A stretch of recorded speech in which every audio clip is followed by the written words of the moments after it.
നമസ്കാരം. മലയാളി വാർത്തയിലേക്ക് സ്വാഗതം. 50 ദിവസം നരേന്ദ്രമോദി ജയിലിലടച്ച കേജ്രിവാളിനേക്കാൾ ശക്തനായ പോരാളിയാണ് സുപ്രീം കോടതി തുറന്നുവിട്ട കേജ്രിവാൾ. അതുകൊണ്ടാണ് പുറത്തിറങ്ങിയ ശേഷം BJPക്കും അതിനെ നയിക്കുന്ന നരേന്ദ്രമോദിക്കും നേരെ അദ്ദേഹം ഇരുതല മൂർച്ചയുള്ള വാളോങ്ങിയത്. അതിൽ കീറി മുറിഞ്ഞിരിക്കുകയാണ് BJPയും മോദിയും. അടുത്ത കൊല്ലം മോദിക്ക് 75 തികയും. അതുകൊണ്ട് മോദി അമിത്ഷായ്ക്ക് വേണ്ടിയാണ് വോട്ട് ചോദിക്കുന്നത് എന്നായിരുന്നു കേജ്രിവാളിന്റെ വജ്രായുധം. അതിൽ BJP വെട്ടിലായി. പാർട്ടിക്കുള്ളിലും നേതാക്കൾക്കിടയിലും മുന്നണിയിലും ആശയക്കുഴപ്പവും അസൂയയും സൃഷ്ടിക്കാൻ പ്രസ്താവനയ്ക്ക് കഴിഞ്ഞു. അപകടം മനസ്സിലാക്കിയ അമിത്ഷാ പെട്ടെന്ന് കളത്തിലിറങ്ങിയെങ്കിലും മറുമൊരു നേശിയില്ല. മോദി 2014 പ്രധാനമന്ത്രിയായ ശേഷമാണ് 75 വയസ്സെന്ന പ്രായപരിധി പറഞ്ഞ് അദ്വാനി, ആനന്ദിബെൻ പട്ടേൽ തുടങ്ങിയ നേതാക്കളെ തളച്ചു വീട്ടിലിരുത്തിയത്. 75 മുകളിൽ പ്രായമുള്ള നേതാക്കൾ കേന്ദ്ര സംസ്ഥാന സർക്കാരുകളിൽ ഭരണപരമായ പദവികൾ വഹിക്കരുതെന്നാണ് 2014 മെയ് മാസം മോദി വ്യക്തമാക്കിയത്. ദി മിന്റ് എന്ന ഓൺലൈൻ പോർട്ടലിൽ ഇപ്പോഴും ഈ വാർത്ത കാണാം. തുടർന്ന് അക്കൊല്ലം നവംബർ 75 വയസ്സ് പൂർത്തിയായ ഗുജറാത്ത് മുഖ്യമന്ത്രി ആനന്ദിബെൻ പട്ടേൽ രാജിവെച്ചിരുന്നു. 76 വയസ്സ് തികഞ്ഞ കേന്ദ്ര ന്യൂനപക്ഷ മന്ത്രി നജ്മ ഹെപ്തുള്ള ജൂലൈയിലും രാജിവെച്ചു. 75 ശേഷം BJPയിൽ ടിക്കറ്റ് കിട്ടാൻ പ്രയാസമാണെന്ന് ഹരിയാന മുഖ്യമന്ത്രിയായിരുന്ന മനോഹർ ലാൽ ഖട്ടർ ഇക്കഴിഞ്ഞ ജാനുവരിയിലാണ് പ്രസ്താവന നടത്തിയത്. മധ്യപ്രദേശിലെ ശിവരാജ് സിംഗ് ചൗഹാൻ സർക്കാരിലെ ആഭ്യന്തരമന്ത്രി ബാബുലാൽ ഗൌർ, വനമന്ത്രി സർതാജ് സിംഗ് എന്നിവരെ 2016 പ്രായത്തിന്റെ പേരിൽ ക്യാബിനറ്റിൽ നിന്ന് രാജിവെപ്പിച്ചിരുന്നു.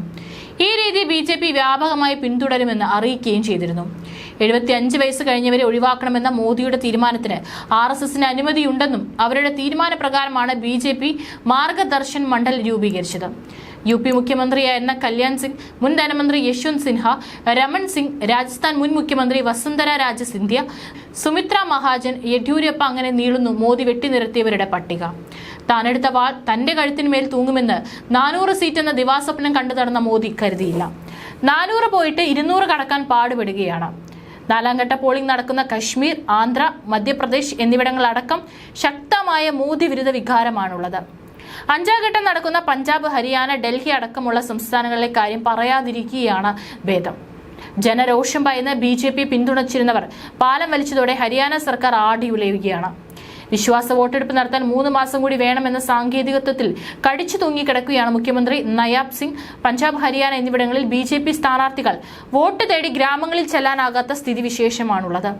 ഗോതമ്പ് സംഭരണം ഇത്തവണയും കാര്യക്ഷമമായി നടക്കുന്നില്ല. കർഷകർക്ക് മിനിമം താങ്ങുവില എന്ന സ്വാമിനാഥൻ കമ്മീഷൻ റിപ്പോർട്ട് നടപ്പാക്കിയില്ല. തൊഴിലില്ലായ്മയും പണപ്പെരുപ്പവും കുതിച്ചു. ഇതെല്ലാം BJPയുടെ മോദി ഗ്യാരണ്ടി പൊളിയാൻ കാരണമായി. കർഷക സമരം തടയാനായി ഡൽഹി അതിർത്തി അടച്ചതിനാൽ BJP വോട്ട് തേടി വരേണ്ടെന്ന് കാണിച്ച് പഞ്ചാബിലെ ഗ്രാമങ്ങളിൽ കർഷക സംഘടനകൾ പോസ്റ്ററുകൾ പതിപ്പിച്ചിട്ടുണ്ട്. കേജ്രിവാളിന്റെ വജ്രായുധത്തോട് പ്രതികരിക്കാൻ പോലുള്ള ശേഷി മോദിക്ക് നഷ്ടപ്പെട്ടു. എങ്ങനെയും അധികാരം നിലനിർത്താനായി മുസ്ലിം വിരുദ്ധതയും വർഗീയതയും ആവർത്തിച്ച് തള്ളിവിടുകയാണ് മോദി. മോദിയുടെയും BJP നേതാക്കളുടെയും വിദ്വേഷ പ്രസംഗങ്ങൾക്ക് നേരെ കണ്ണടക്കുകയാണ് അവരുടെ B ടീമായി പ്രവർത്തിക്കുന്ന തെരഞ്ഞെടുപ്പ് കമ്മീഷൻ. പെരുമാറ്റച്ചട്ട ലംഘനവുമായി ബന്ധപ്പെട്ട് കമ്മീഷൻ ഇതുവരെ 16 നോട്ടീസുകളും ഉത്തരവുകളും നൽകിയിട്ടുണ്ട്. അതിൽ 3 മാത്രമാണ് BJPക്ക് കൊടുത്തിട്ടുള്ളത്. ഏറ്റവും കൂടുതലുള്ളത് കോൺഗ്രസിനാണ് 6. തെരഞ്ഞെടുപ്പ് കണക്കുകൾ കൃത്യസമയത്ത് പുറത്തുവിടാനും തയ്യാറാകുന്നില്ല. ശതമാനക്കണക്കിന് മാത്രമാണ് അറിയിക്കുന്നത്. ഇതിനെതിരെ മാധ്യമ സംഘടനകൾ രംഗത്തെത്തിയിരിക്കുകയാണ്. ഇങ്ങനെയൊക്കെയാണെങ്കിലും കോൺഗ്രസ് പ്രസിഡന്റ് മല്ലികാർജ്ജുൻ ഖാർഗെയുടെ ഹെലികോപ്റ്റർ പരിശോധിക്കാൻ കമ്മീഷൻ സമയം കണ്ടെത്തിയെന്നത് വലിയ തമാശയായി. തനിക്ക് ഇഷ്ടമില്ലാത്തവരെയും തടസ്സം നിൽക്കുന്നവരെയും ഒഴിവാക്കാനാണ് പ്രായപരിധി മോദി മുന്നോട്ട് വെച്ചത്. ഇത് കേജ്രിവാൾ ബൂമറാങ് ആക്കുമെന്ന് മോദി സ്വപ്നം പോലും കണ്ടിട്ടുണ്ടാവില്ല. അതുകൊണ്ട് 4ാം ഘട്ട പോളിംഗിനിടെയും മോദി വിയർക്കുന്ന കാഴ്ചയാണ് കാണുന്നത്. പ്രതിപക്ഷത്തിനെതിരെ ഇല്ലാത്ത കാര്യങ്ങൾ പറഞ്ഞാണ് മോദി തെരഞ്ഞെടുപ്പിനെ നേരിടുന്നതെങ്കിൽ മോദി മുൻപ് പറഞ്ഞ കാര്യം ആയുധമാക്കാനാണ് കേജ്രിവാൾ. അതുകൊണ്ട് 75 കഴിഞ്ഞാൽ മോദി എന്തുകൊണ്ട് തുടരുന്നു എന്ന് വ്യക്തമാക്കേണ്ട ഉത്തരവാദിത്തം കൂടി BJPക്ക് വന്നിരിക്കുന്നു.